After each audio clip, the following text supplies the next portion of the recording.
I always say within a half an hour, you made me very mad. And it's not because you did anything. So I took a group of juniors from the Orlando area to play Jesuit High School. And I was just heartbroken because I went and they had knocked those. They had one huge tennis wall, a true tennis wall, really, really high. Yeah, they knocked that down. And they knocked down the 3-wall racquetball. So we had some nice walls to hit on.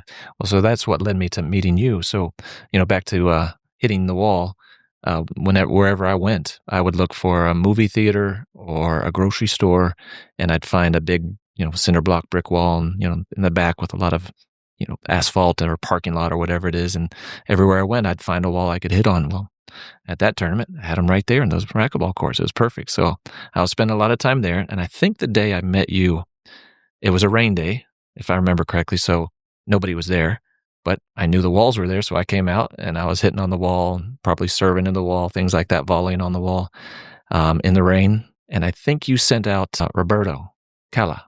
Yeah, he came out and he introduced himself and said, "Hey, when the tournament's over, why don't you come and practice with us?" I was like, great. I was the guy that drove around by myself, living out of the trunk of my car. I didn't have a coach or anything. So I thought, that sounds great. Yeah. So I attended your first offer practice. And I always say within a half an hour, you made me very mad. And it's not because you did anything. It's that you were saying things that to me made sense, complete sense, logical sense. But they're things that I had never heard before. So I was mad that I'd never heard that. Because I'm like, I've struggled with these things for so long, and the fixes are quite easy. Why didn't anybody ever tell me to fix these things? And so that began the journey of me investigating the GreatBase.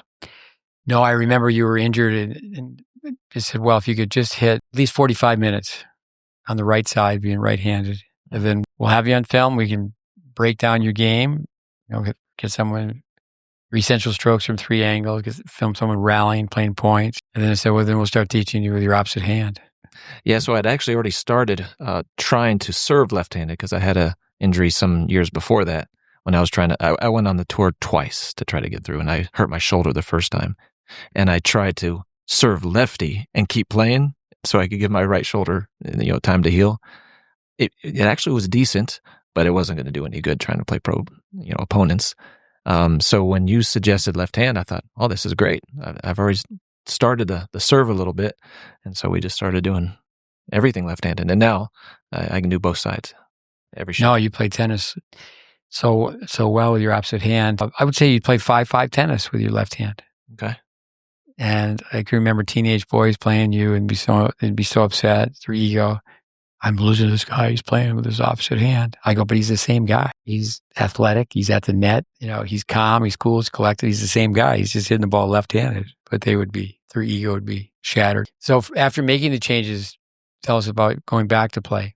You were no young kid. You were 27, right? Yeah, 27. And then by the time I was 28, I was at a club teaching. So I really didn't have time to apply and make those changes. But since I was going to teach this way, since I was passionate about not having my students run into the same obstacles that I did by not knowing what to change, I was already thinking that way. It's in my mind. I'm still working on my lefty just because I found it to be quite fun. And so I was applying it there. And over the course of, I'd say, from 28 till about 32, 33, it was here. It wasn't necessarily that I did it there, but it was in my mind. And I just always kept it in mind as I taught. And so I started playing some doubles at another club that I went to. They had an open league in Chicago. It's kind of like Alta in Atlanta.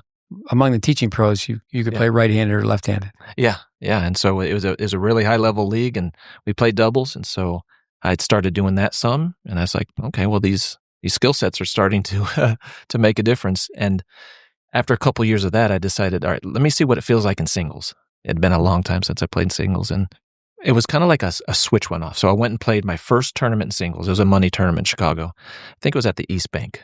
So I went to play there, and I had switched to one-hand backhand because I finally knew how to do that. And so I played one-hand backhand for the first time and ended up winning that tournament. But the thing I remember most distinctly is playing that first match in singles after all these years of changing my strokes mentally. I had to pause because something was different.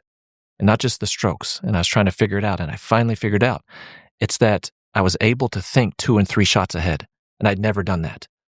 And all of a sudden I'm like, oh, well, now strategy is becoming easy because I can see what's going to take place in the point.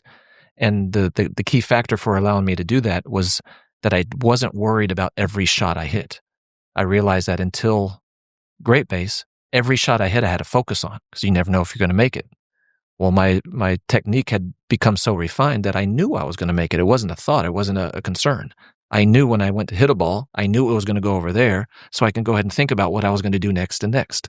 And so it's like the court just illuminated. I was like, wow, I thought I always knew strategy. I knew nothing about strategy until that day. I was like, now I know what strategy really means.